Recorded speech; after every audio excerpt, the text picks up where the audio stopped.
Hi, and welcome to the Haverhill Journal, where we give you a look each week at what's going on in our city. I'm Lindsay Paris, and a Happy New Year to all.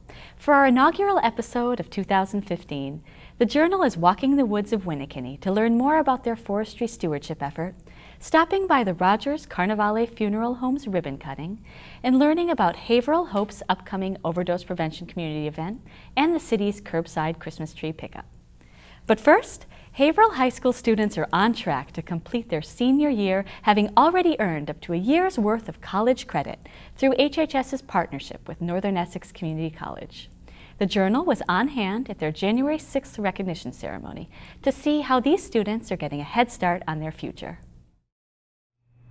Zachary Gaselli.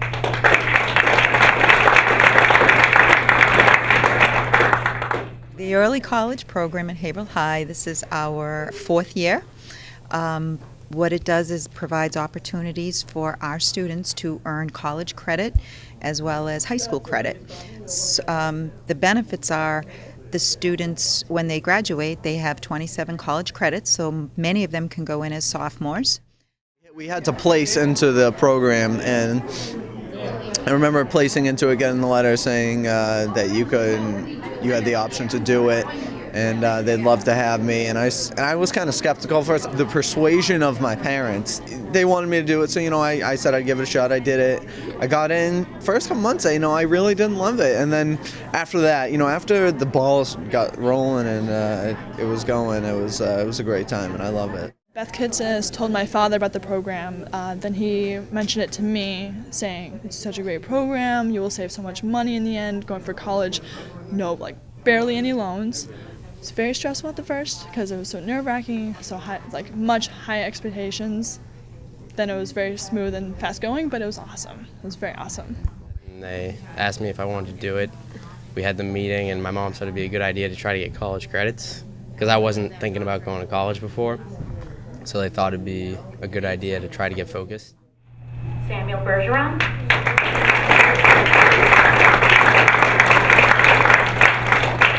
So the program first started in Amesbury, actually, and it was an organic kind of beginning between the superintendent there and at the time it was the vice president of academic affairs for our college, who's now Dr. Langland, our president, and one of the academic deans, Sue Grolnick. And then Haverhill took an interest, and they had some conversations and adopted the program 2 years later. The program has grown on its own. Our first cohort was 9 students. Our second cohort, which is graduating, is 18.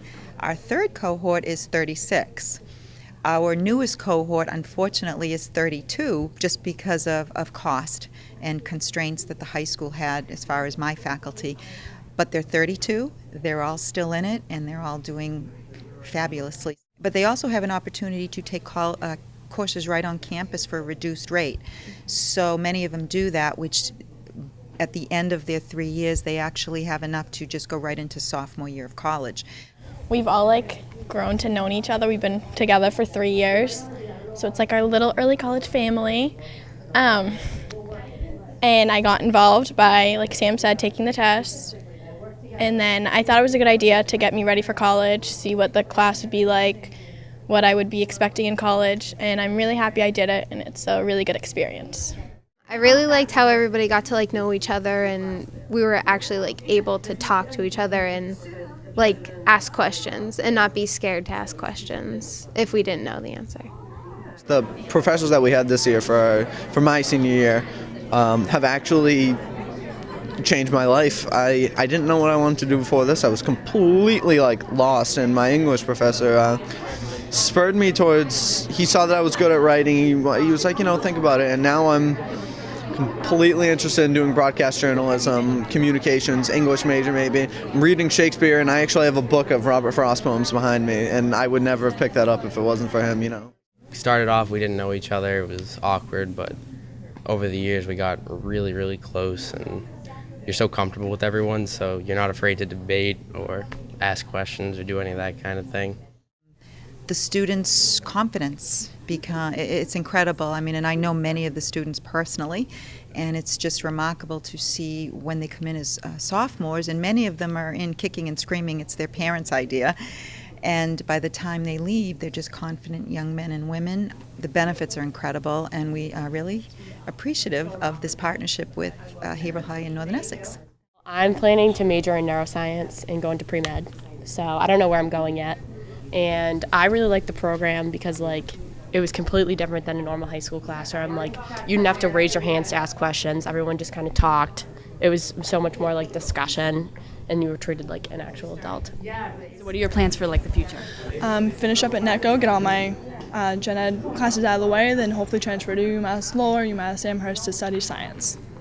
My plans are to go to NECC right now because I'm not really sure what I want to do, and I'm thinking about interning for like an interior designer. We started this program when we were 14 years old. Now I'm 18 years old, and I can work with a group in the real world, and it's actually crucial if you think about it. It's something that I very much value, and I love working with people, so it's going to be something that I hope to continue on. The Early College program is open to all qualifying students starting in their sophomore year. For more information, contact Guidance's Stacey O'Brien at 978-374-5700, extension 1127. The city's forest stewardship plan for the Winnekenni Park area is continuing on track for 2015, with this year's plans including a selective harvest for the Merrill Trail and the castle grounds. On Saturday, December 13th, conservation officials met with the public to discuss the ongoing management of the property, and the Journal was there to learn more.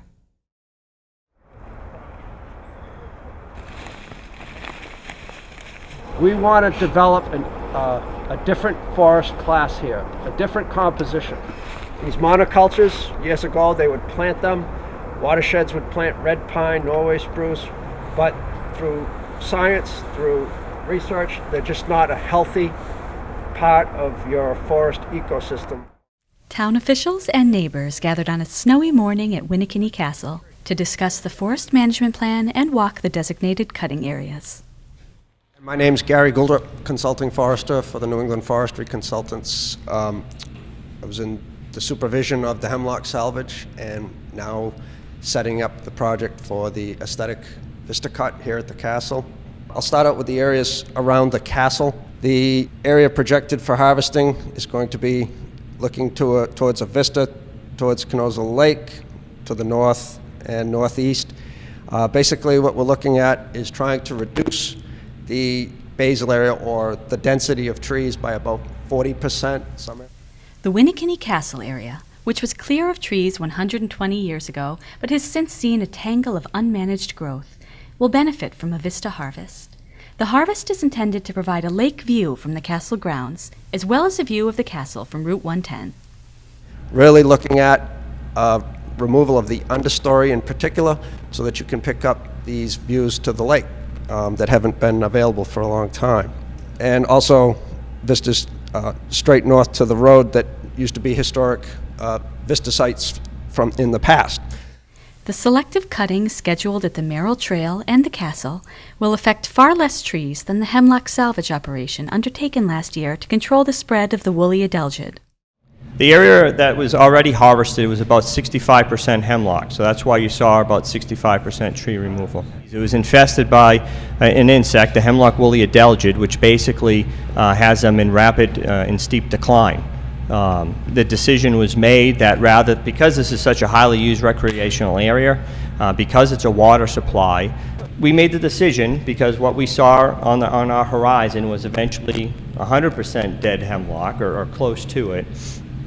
That's why there was a salvage harvest performed on that easterly side. It was to remove particularly that one species. The remaining work, it's a much smaller percentage. It's only about a third of the forest stand is hemlock.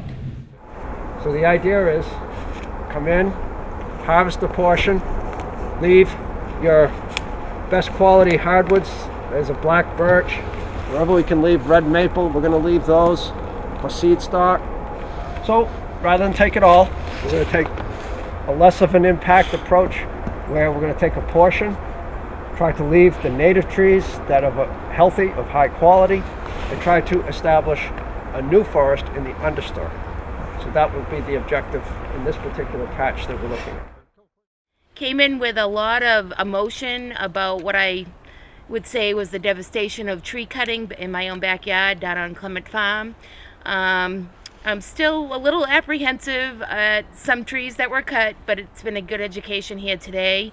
Understanding the regrowth of a forest and the necessity of well-managed forest, and hopefully in the future the funding is still going to be there and the personnel will still be there to support these efforts. It's been a good education, and I think I can go along with 80% of what I heard here today, barring a few birches on the other side. But The stewardship plans that we do are 10-year windows.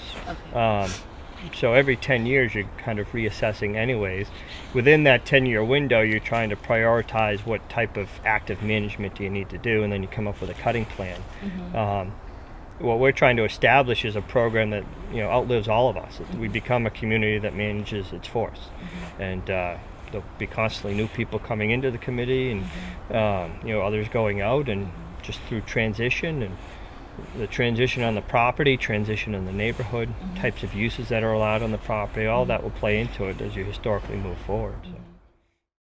The stewardship plan is still in work through, and the Conservation Commission is now taking public comments. As of today, a date for the tree harvest has not yet been set. On December 13th, the Rogers-Carnevale Funeral Home in Monument Square welcomed the public to its ribbon-cutting ceremony and rededication. The home has been remodeled inside and out to restore it to its original Victorian splendor. Built in 1870, it is the last remaining Victorian home in Monument Square. Co-owner Larry Carnevale painstakingly researched the building's historical architecture through old photos and plans for the restoration. At the event, Bishop Peter John Uglietto of Boston provided the blessing, and visitors enjoyed musical performances by the Sons of Italy Drum and Bugle Corps and the Italian Serenaders. The Haverhill Overdose Prevention and Education Task Force, also known as HOPE, is holding a community event Wednesday, January 14th at 6 p.m. at Constantino School. Attendees will learn more about what the city is doing to address the recent spike in overdoses in a panel discussion, visit resource tables for families struggling with addiction, and get information on Narcan distribution. For details, contact TCA's Kim Boiselle at 978-373-1181. Now that the holidays are over and it's time to get rid of that tree, the city's got you covered. Haverhill residents are allowed to place their Christmas trees out for collection on their regular trash day until January 30th. For safety reasons, please make sure that trees are removed of all ornaments, lights, bulbs, and any other objects. If you have a story or event you'd like to see featured on the Haverhill Journal, call us at 978-372-8070 or email info@mediahc.org. And don't forget to like us on Facebook or at our YouTube channel, HCTV Haverhill. And that's what's happening in Haverhill the week of January 8th. I'm Lindsay Paris, and we'll see you next week.